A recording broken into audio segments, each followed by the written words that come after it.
¿Qué tal, queridos amigos? Aunque no suelo echarles muchas flores a la clase política, me gusta rodearme de flores para pensar que hay vida después de la pandemia y espero que así sea.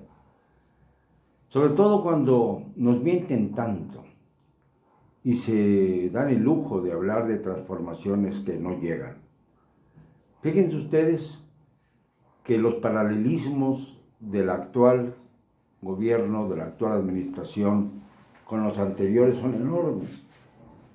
El presidente López Obrador lo único que ha introducido es su intolerancia frente a las críticas y sobre todo su actitud ambivalente frente a los grandes problemas que ha tenido que enfrentar. El de la pandemia, entre ellos, que realmente su mala administración ha causado verdaderos estragos en cuanto al número de infectados y de víctimas. Lo hemos venido diciendo en estos días. No es que me guste contar a los muertos. Es que es una información que tenemos que tener los mexicanos, porque de otra manera nos van a seguir jugando el dedo en la boca. Tienen que estar enterados los mexicanos de cuánto se nos ha engañado en el manejo de la pandemia. Tienen que estar enterados de que son muchos más los muertos que los que dice López-Gatell. Y ahora, para disimular un poco, aumenten 2 o 3 mil muertos diciendo que son estimados, no confirmados todavía. Pero no es eso de lo que quiero hablarles. Quiero hablarles del hecho de que la derecha en el gobierno no comenzó con Fox, comenzó mucho antes. Podríamos decir que con Miguel de la Madrid, que fue el primero que se negó, por ejemplo, a crear un club de deudores para evitar que los acreedores hicieran imposible el desarrollo del país. Ahí comenzó el liberalismo mal llamado social, el neoliberalismo, que tanto fustiga a Andrés Manuel López Obrador sin darse cuenta de que él mismo le está dando continuidad a ese neoliberalismo, precisamente rodeándose de consejeros que antes eran señalados por él mismo como parte de la mafia del poder. Ahora lo único que dice es que Salinas, que sin duda alguna fue el que disparó los niveles de corrupción y de histeria histórica hacia alturas bastante elevadas, es nada más el padre de la desigualdad moderna. Ya no habla de mafias, ya nunca ha vuelto a mencionar la palabra mafia. Él se rodea de los mafiosos antiguos, pero ya no habla de mafiosos. Los mafiosos parece que se esfumaron, como cuando el propio presidente dice que hay tantas gasolineras irregulares que cobran de más, hay otras que cobran de menos, curiosamente eso es algo inexplicable, pero las que cobran de más lo hacen por una ansiedad especulativa que de ninguna manera es legal. Y como no es legal, deberían entonces ser perseguidas y sancionadas. Lo he dicho desde que inició su vieja conjura oficial contra el huachicol.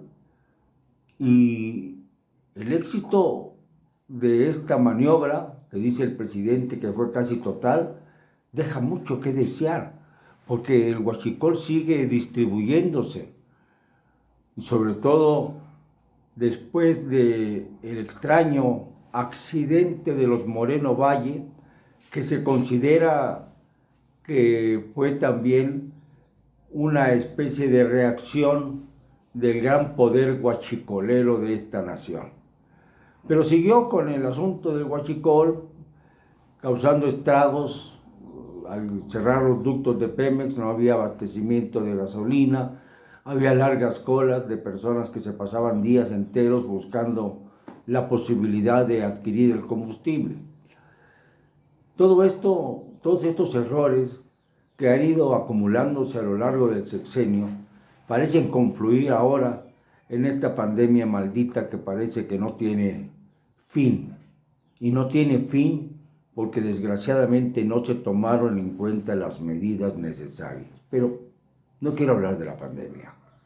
Quiero hablar una vez más de lo importante que es que nos blindemos todos frente al problema que se nos viene encima. Mientras más se alargue este asunto del virus, el virus de la corona, le digo yo, no el coronavirus, sino el virus de la corona, el que desciende precisamente del mando autoritario, mientras no se solucione, la recuperación económica de México va a ser peor, o sea, más lenta, más gradual y sobre todo más injusta.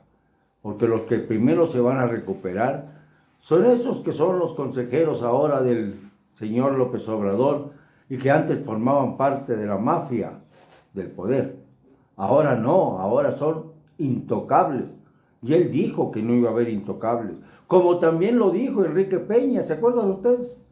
Al principio de su gobierno no habrá intocables. Bueno, el primer intocable fue su tío, Arturo Montiel, y de ahí se siguió, y se siguió con sus intocables junto a él.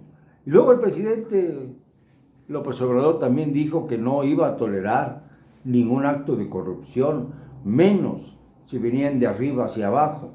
Y le han señalado los actos de corrupción de miembros de su gabinete y no ha hecho nada más que defender y proteger y decir que son calumniadores aquellos que señalamos a los corruptos de su gobierno. Este es, desgraciadamente, el modus vivendi del régimen de la Cuarta Transformación, que como pasó cuando nos prometió Fox un cambio, acabó traicionándolo. El propio López Obrador puede ser ya el gran traidor de la Cuarta Transformación.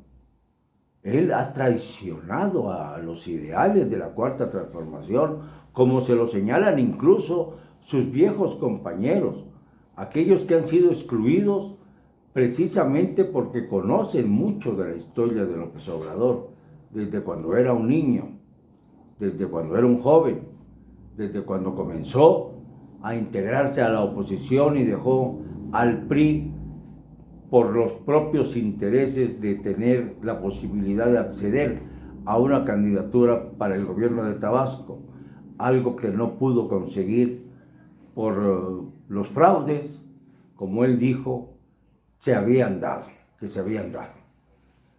Ya a estas alturas creo que sí hubo fraudes en Tabasco, pero quizá no de la dimensión que apuntaba el propio López Obrador. Y luego vino otro fraude, el del 2006, y a base de fraudes fue llegando al poder hasta que ya fue imparable la oleada a su favor en 2018. Por eso tenía más responsabilidad que ninguno para normar un gobierno que se distanciara del viejo sistema, creando otra estructura, una estructura más válida, más fortalecida, más integrada al espíritu de los mexicanos. Y nos traicionó. ¿Se acuerdan ustedes que él dijo en su arenga el día de su toma de posesión en el Zócalo que nunca nos iba a fallar? No les ha fallado a los que lo siguen, y lo siguen muchas veces por motivos mercenarios, pero a nosotros, a la mayor parte de los mexicanos, no lo que dicen las encuestas, lo que es cierto, sí nos ha fallado. A mí me ha fallado, a muchos les ha fallado, y esto no será posible perdonarlo. Lo siento, no me van a callar, y lo digo con cero cobardía.